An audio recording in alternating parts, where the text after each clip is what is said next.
ఉమ్మడి పశ్చిమ గోదావరిలో టీడీపీ కూటమి పక్షాల మధ్య విభేదాలు తారాస్థాయికి చేరాయి. టీడీపీ జనసేన పార్టీల అధినేతల సమక్షంలోనే కార్యకర్తలు కొట్టుకునే స్థాయికి పొత్తుల పంచాయతీ చేరుకుంది. తనకు సీటు పొత్తులో భాగంగా టీడీపీకి కేటాయించడంతో జనసేన పార్టీలో ఆగ్రహ జ్వాలలు రగిలాయి.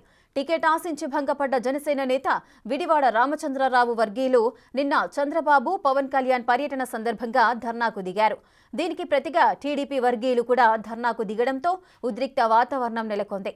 ఒకానొక దశలో ఇరు వర్గాల మధ్య తోపులాట జరిగి కొట్టుకునే పరిస్థితి ఏర్పడింది.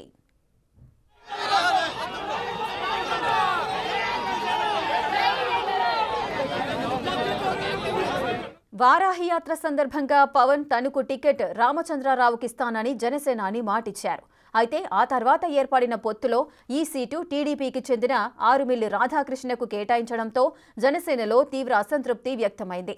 తమకు అన్యాయం చేశారంటూ జనసేన నేత విడివాడ ఆధ్వర్యంలో వేలాదిగా కార్యకర్తలు ప్లకార్డులతో నిరసనకు దిగారు. ఉండి నియోజకవర్గంలో కూడా ఇదే పరిస్థితి నెలకొంది.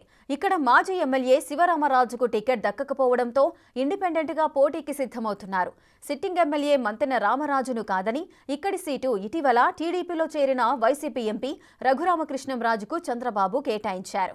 దీంతో ఇక్కడి టీడీపీలో మంతెన వర్గీయులు అగ్గి మీద గుగ్గిలమవుతున్నారు. దీంతో ఇక్కడ ట్రయాంగిల్ ఫైట్ ఏర్పడింది. అనపర్తి నియోజకవర్గంలో కూడా టీడీపీ, బీజేపీ మధ్య రగడ నెలకొంది. కూటమి ఉమ్మడి అభ్యర్థిగా అనపర్తి నియోజకవర్గం నుంచి ప్రచారం ప్రారంభించిన బీజేపీ అభ్యర్థి శివరామకృష్ణను టీడీపీ నేతలు అడ్డుకున్నారు. టీడీపీ కండువా వేసుకుని ప్రచారం చేయవద్దంటూ ఆయన మెడలోని కండువా తీసేశారు.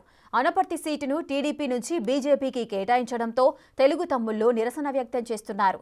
టీడీపీ మాజీ ఎమ్మెల్యే నల్లమిల్లి రామకృష్ణారెడ్డి కుటుంబ సమేతంగా ప్రజాక్షేత్రంలో తనకు మద్దతు కూడగట్టుకుంటున్నారు.